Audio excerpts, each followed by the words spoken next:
नमस्कार। आज हम बात करने वाले हैं हमारे दिमाग के एक बहुत ही दिलचस्प पहलू की, जिसे कहते हैं कॉग्निटिव बायस। अब ये सुनने में भले ही कोई बड़ी टेक्निकल चीज लगे, पर असल में ये कोई कमी नहीं है। ये तो बस वो छोटे छोटे शॉर्टकट्स हैं जो हम सबका दिमाग हर रोज लेता है। तो चलिए आज समझते हैं कि हमारा दिमाग असल में काम कैसे करता है। चलिए शुरुआत करते हैं कुछ ऐसे अनुभवों से जो हम सबके साथ कभी ना कभी हुए ही हैं, और शायद हमने कभी ध्यान भी नहीं दिया होगा कि इनके पीछे दिमाग का एक खास पैटर्न छिपा है। कभी ऐसा महसूस हुआ है कि जैसे ही कोई नई कार खरीदी, अचानक से वही कार सड़क पर हर जगह दिखने लगती है। ऐसा लगता है जैसे रातों रात सबने वही मॉडल खरीद लिया हो, है ना? या फिर कभी ऑनलाइन कुछ सर्च करते हुए सिर्फ वही जानकारी ढूंढी है जो पहले से बनी हुई राय को और पक्का कर दे। ये कुछ ऐसी चीजें हैं जो हम सब जाने अनजाने में करते रहते हैं। तो ये जो अनुभव हमने अभी डिस्कस किए, इनके पीछे की वजह है हमारे दिमाग का एक नेचुरल झुकाव। ये कोई गलती नहीं है, बल्कि ये दिमाग का तरीका है एनर्जी बचाने का और जल्दी जल्दी फैसले लेने का। इसी झुकाव को कहते हैं कॉग्निटिव बायस।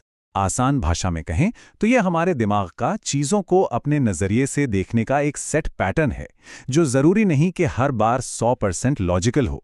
और सबसे मजेदार बात यह है कि ये हम सब में होता है। तो ठीक है, अब जब हम इस पैटर्न को समझ गए हैं तो सवाल ये उठता है कि क्या हम इसे बेहतर बना सकते हैं? जवाब है बिल्कुल। और अच्छी बात यह है कि इसके लिए एक बहुत ही आसान और यादगार तरीका भी है। और वो सॉल्यूशन है 4 A's। ये एक बहुत ही सिंपल लेकिन उतना ही पावरफुल फ्रेमवर्क है जो हमें अपनी सोच के इन शॉर्टकट्स को पहचानने और उन्हें सही दिशा देने में मदद कर सकता है। तो ये हैं वो 4 स्टेप्स। एक्नॉलेजमेंट यानी मानना, आस्किंग यानी पूछना, एक्सेप्टेंस यानी स्वीकार करना, और एक्टिविटी यानी काम करना। चलिए अब एक एक करके इन्हें समझते हैं कि हमारी सोच को कैसे बेहतर बना सकते हैं। तो चलिए इस सफर की शुरुआत करते हैं पहले ए के साथ, जो इस पूरी प्रोसेस की नींव है। एक्नॉलेजमेंट यानी सबसे पहले तो बस ये मान लेना कि हाँ, हमारे सोचने के तरीके में झुकाव हो सकता है। किसी भी बदलाव के लिए ये एहसास होना सबसे पहला और सबसे जरूरी कदम है। जब हम ये मान लेते हैं तभी सुधार की कोई गुंजाइश बनती है। और जब हम ये मान लेते हैं कि हमसे गलती हो सकती है, तो फिर हम दूसरे कदम के लिए तैयार हो जाते हैं, यानी हमारा दूसरा ए, आस्किंग, यानी दूसरों से एक्टिवली उनकी राय और उनके विचार पूछना। जब हम दूसरों से पूछते हैं तो हमें एक नया पर्सपेक्टिव मिलता है जो हमारी अपनी सोच के दायरे से बाहर होता है। ये कुछ ऐसा है जैसे हमने अपनी सोच की सारी खिड़कियां खोल दी हों। दूसरों से पूछने के बाद जो नई जानकारी मिलती है वो हमें तीसरे और शायद सबसे मुश्किल कदम की तरफ ले जाती है, एक्सेप्टेंस यानी स्वीकार करना। और इसके लिए सच में हिम्मत चाहिए। ये स्वीकार करने की हिम्मत कि हाँ, शायद मैं गलत हो सकता हूं, और नई जानकारी के हिसाब से अपनी सोच बदलने के लिए तैयार रहना।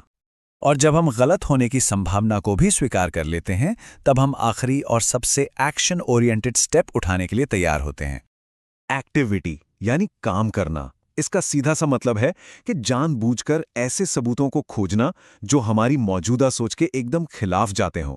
ये सिर्फ मान लेने से एक कदम आगे की बात है, ये तो अपनी ही सोच को सीधे सीधे चैलेंज करना है। इसे एक छोटे से उदाहरण से समझते हैं। मान लीजिए कोई ये मानता है कि मीट खाना बहुत फायदेमंद है, तो वो आमतौर पर गूगल पर क्या सर्च करेगा? मीट खाने के फायदे। लेकिन एक्टिविटी का असली मतलब है कि वो जानबूझकर इसका उल्टा भी खोजे, जैसे कि मीट खाने के नुकसान। बस यही है अपनी सोच को एक्टिवली चैलेंज करना। तो इस पूरी बातचीत का निचोड़ यही है, हमें अपनी सोच को बेहतर बनाने के लिए उसे लगातार चुनौती देनी होगी, ताकि हम ज्यादा साफ और खुले दिमाग से फैसले ले सकें। तो चलिए फटाफट से इन 4 A's को एक बार फिर से देख लेते हैं। पहला, एक्नॉलेज करें, यानी माने की बायस हो सकता है। दूसरा, आस्क करें, यानी दूसरों से पूछें। तीसरा, एक्सेप्ट करें, यानी स्वीकार करें कि आप गलत हो सकते हैं। और चौथा, एक्टिविटी करें, यानी एक्टिवली अपनी सोच के खिलाफ सबूत खोजें। तो सबसे जरूरी बात यह है कि इसे सिर्फ सुनना नहीं है, बल्कि अपनी जिंदगी में अपनाना भी है। तो क्यों ना आज ही शुरुआत की जाए। सोचिए, आज ऐसी कौन सी अपनी धारणा है जिसे आप इस 4A फ्रेमवर्क से चुनौती देना चाहेंगे?